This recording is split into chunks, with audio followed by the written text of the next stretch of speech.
En matière de consommation automobile, on peut dire que les constructeurs automobiles ont fait de très gros efforts ces 10-15 dernières années.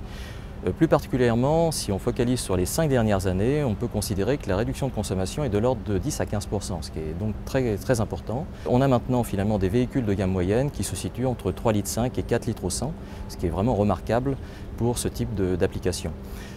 Pour atteindre ces niveaux de consommation aussi faibles, il y a eu beaucoup d'efforts sur le plan technologique, au niveau de la motorisation principalement, et en particulier, on a amélioré notablement ce que l'on appelle le downsizing, c'est-à-dire la réduction de la cylindrée du moteur, qui apporte beaucoup d'avantages en termes de performance et de consommation.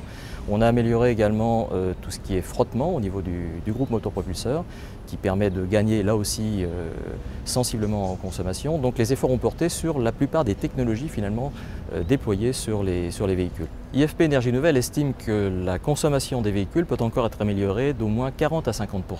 Donc c'est une marge extrêmement importante. Pour ce faire, il y a 2 axes sur lesquels il faut absolument travailler. La motorisation, c'est-à-dire le groupe motopropulseur, et le véhicule. Au niveau du groupe motopropulseur, l'idée c'est d'utiliser l'ensemble des technologies actuellement disponibles et de les optimiser, et en particulier, bien entendu, d'utiliser les technologies d'électrification qui nous permettra d'obtenir un véhicule hybride ou partiellement hybride. Le deuxième axe, donc le véhicule, consiste à réduire substantiellement la masse. L'objectif c'est de passer d'une masse pour un véhicule de gamme moyenne d'1,2 tonne à une masse de l'ordre de 700 à 800 kg, donc une réduction, comme vous le voyez, considérable. On peut encore aller un petit peu plus loin en termes d'amélioration de consommation pour la partie véhicule, notamment en travaillant l'aérodynamique et en travaillant les frottements de roulement.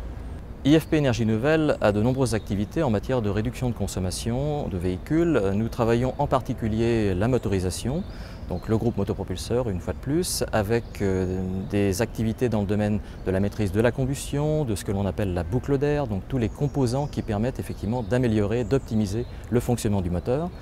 Nous avons une très grosse activité également en électrification depuis près d'une dizaine ou une quinzaine d'années.